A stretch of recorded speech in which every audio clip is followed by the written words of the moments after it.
Di sini saya dan Almas ingin menunjukkan website inventarisasi kamar dormitory dan ruang kelas di Inggris dan Taiwan.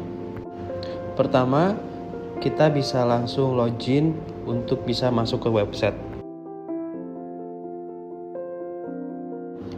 Ketika telah berhasil login, maka akan ada 3 menu yang ditampilkan, yaitu data master, transaksi, dan laporan.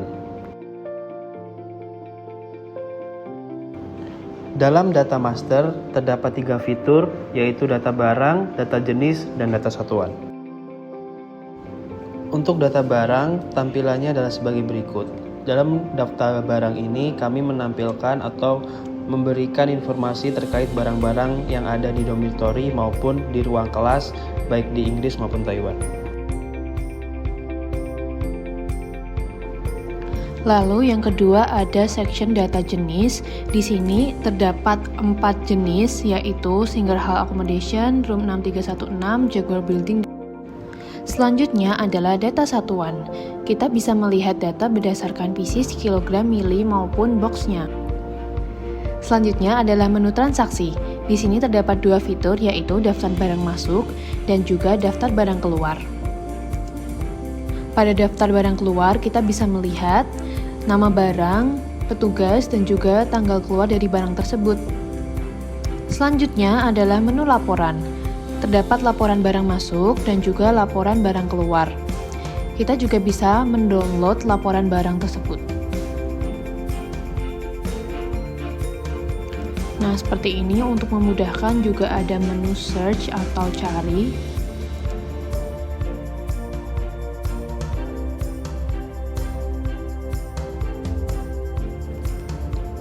Selanjutnya ada menu pengaturan yang terdapat profil dan juga data admin dari pengguna website.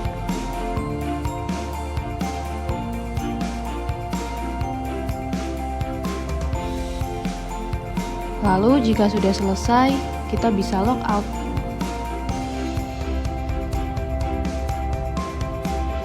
Sekian penjelasan website dari kami. Terima kasih.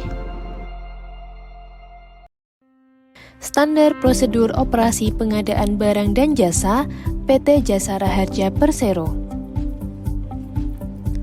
Video ini dibuat oleh Almas Putri Muslimah dengan NIM 1946893SV16612 dan juga Galih Puji Kurniawan dengan NIM 1940928SV16280. Rencana pengadaan barang dan jasa.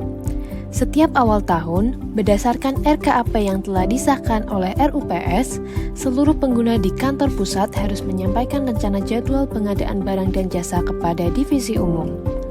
Hal yang sama pada butir A sebelumnya, berlaku juga untuk pengadaan barang dan jasa yang merupakan kewenangan kantor cabang.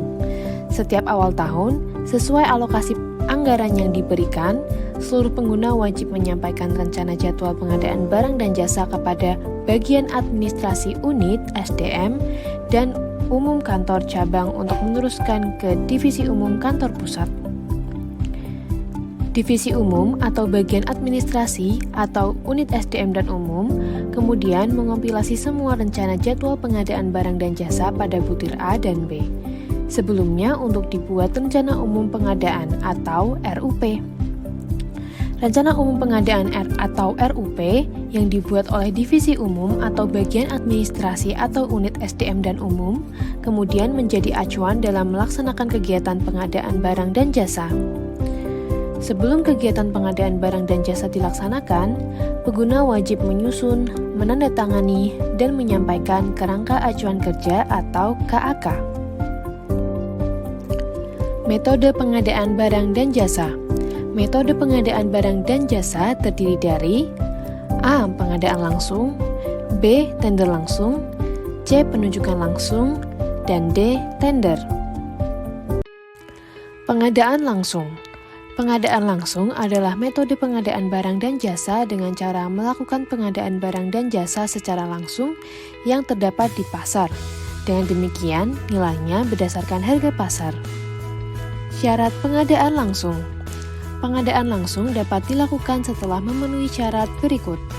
Yang pertama, terdapat surat permintaan barang dan jasa dari pengguna yang telah ditandatangani oleh pejabat pengguna, dan terdapat laporan survei harga dan atau penyusunan HPS dari pengguna. Prosedur pengadaan langsung.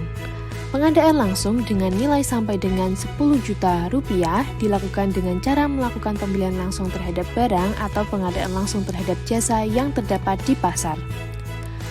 Pengadaan langsung dengan nilai di atas 10 juta rupiah sampai dengan 250 juta rupiah dilakukan dengan tahapan. Yang pertama adalah penerbitan surat permintaan penawaran harga atau SPPH, dilanjutkan dengan pemasukan surat penawaran harga atau SPH, kemudian dilanjutkan dengan negosiasi, lalu penerbitan surat pesanan atau surat perintah kerja, dan yang terakhir adalah berita acara serah terima atau BAST dan laporan penyelesaian pekerjaan. Tender terbatas. Tender terbatas adalah metode pengadaan barang dan jasa dengan cara memilih salah satu dari sekurang-kurangnya 2 penyedia DRJR yang diundang untuk melakukan pemasukan penawaran. Adapun syarat tender terbatas. Pertama, harus terdapat surat permintaan barang dan jasa dari pengguna yang telah ditandatangani oleh pejabat pengguna dilampirkan dengan dokumen KAK. Kedua, terdapat laporan survei harga dan atau penyusun HPS dan pengguna. Dan yang terakhir, pelaksana pengadaan telah menyusun dokumen RKS. Prosedur tender terbatas. Tender terbatas dengan nilai di atas 250 juta rupiah sampai dengan 1 miliar dilakukan dengan tahapan sebagai berikut. Yang pertama, melakukan penyampaian surat permintaan penawaran harga atau SPPH, kemudian pemberi penjelasan atau edgewidging jika diperlukan, dilanjutkan dengan pemasukan surat penawaran harga atau SPH, dan dilanjut oleh evaluasi penawaran. Lalu langkah selanjutnya adalah melakukan klarifikasi dan negosiasi, kemudian pengumuman pemenang, lalu penerbitan surat penunjukan penyedia barang dan jasa, dan yang terakhir adalah berita acara serah terima dan laporan penyelesaian pekerjaan. Penunjukan langsung. Penunjukan langsung adalah metode pengadaan barang dan jasa yang dilakukan dengan menunjuk satu penyedia yang memenuhi persyaratan tertentu dan telah terdaftar pada DRJR atau penunjukan melalui beauty contest. Prosedur penunjukan langsung. Pertama, terdapat surat permintaan barang dan jasa dari pengguna yang telah ditandatangani oleh pejabat pengguna dilampirkan dengan dokumen KAK. Kedua, terdapat laporan survei harga dan atau penyusunan HPS dari pengguna. Tahapan penunjukan langsung. Yang pertama, penyampaian surat permintaan penawaran harga atau SPPH, kemudian dilanjutkan pemasukan surat penawaran harga SPH, lalu ada klarifikasi dan negosiasi, kemudian penerbitan surat penunjukan penyedia barang dan jasa, lalu penerbitan perjanjian pelaksanaan pekerjaan, dan yang terakhir adalah berita acara serah terima dan laporan penyelesaian pekerjaan. Tender. Tender adalah metode pengadaan barang dan jasa dengan cara mengumumkan secara luas kurang-kurangnya pada satu media massa dan situs website e-procurement PT Jasara Harja guna memberi kesempatan kepada penyedia yang memenuhi kualifikasi untuk mengikuti pengadaan.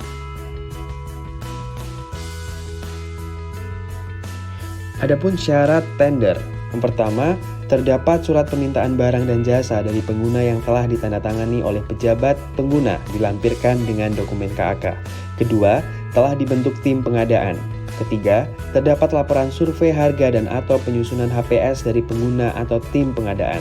Keempat, pelaksana pengadaan telah menyusun dokumen prakualifikasi dalam hal tender menggunakan metode penilaian prakualifikasi. Dan yang terakhir, pelaksana pengadaan telah menyusun dokumen RKS. Tahapan tender. Pertama, tahapan tender prakualifikasi untuk sistem pemasukan dokumen penawaran dapat dilakukan dengan 1 sampul dan 2 sampul. Yang kedua, tahapan tender pasca kualifikasi untuk sistem pemasukan dokumen penawaran 1 sampul dan 2 sampul. Ketiga, tahapan tender prakualifikasi untuk sistem pemasukan dokumen penawaran 2 tahap. Dan yang terakhir, tahapan tender pasca kualifikasi untuk sistem pemasukan dokumen penawaran 2 tahap.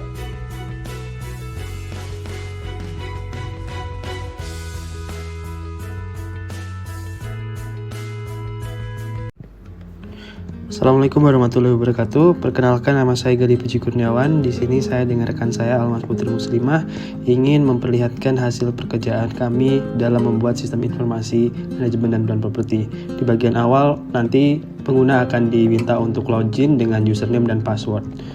Kemudian ketika masuk, tampilan beranda di awal adalah seperti ini, yang nantinya menu home ini akan tersaji informasi terkait sistem informasi MPP itu seperti apa, yang dimana juga dilengkapi dengan tampilan YouTube dari Prodi Manajemen dan Plan Properti serta Departemen Ekonomika dan Bisnis, serta juga tertera alamat lengkap dari Departemen Ekonomika dan Bisnis.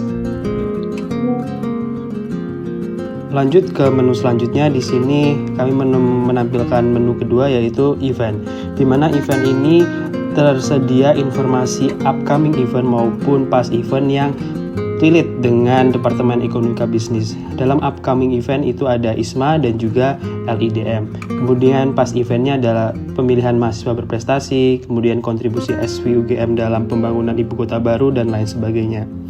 Menu ini akan menyajikan informasi terkait pengembangan soft skill dan kompetisi bagi mahasiswa manajemen dan penilaian properti. Selanjutnya adalah menu lowongan pekerjaan.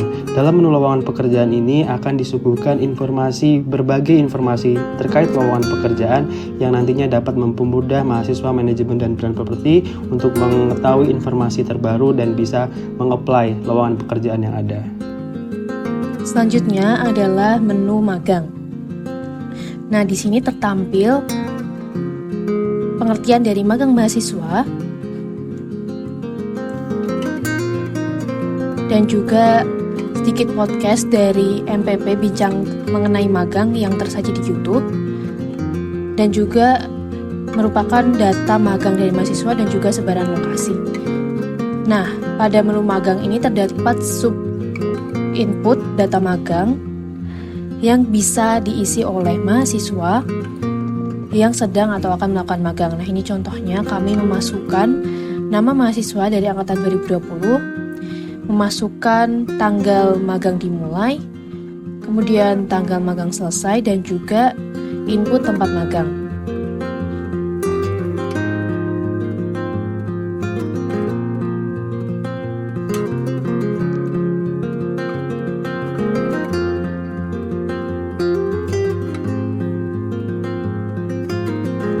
Di sini kami contohkan KJPP RHR cabang Yogyakarta.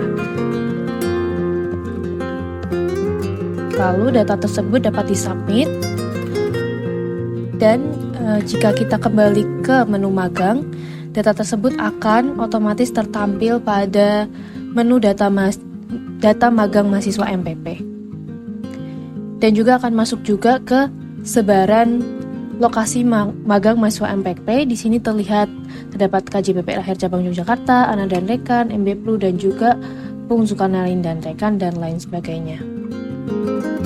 Begitu juga dengan apabila kita memasukkan pada menu biodata MPP, terdapat dua submenu yaitu input mahasiswa MPP dan juga input alumni MPP. Di sini kami coba untuk memasukkan data biodata dari mahasiswa MPP, nama, NIM, kemudian input angkatan 2020, dan juga alamat,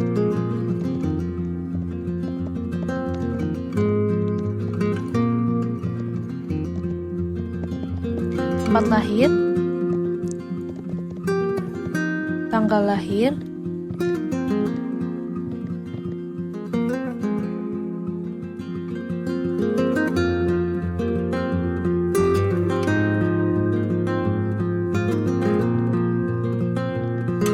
jenis kelamin, agama, nomor handphone, dan juga email.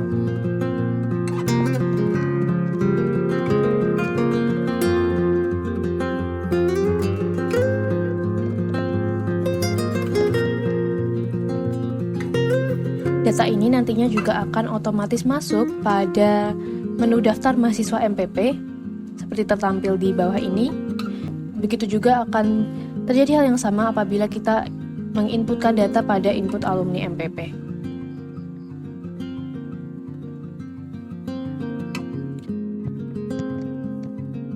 Seperti itu kira-kira tampilan dari sistem informasi MPP. Dan juga akan ada menu yang akan langsung terhubung pada link Instagram MPP dan juga media sosial YouTube, manajemen dan pelayanan properti. Sekian, terima kasih.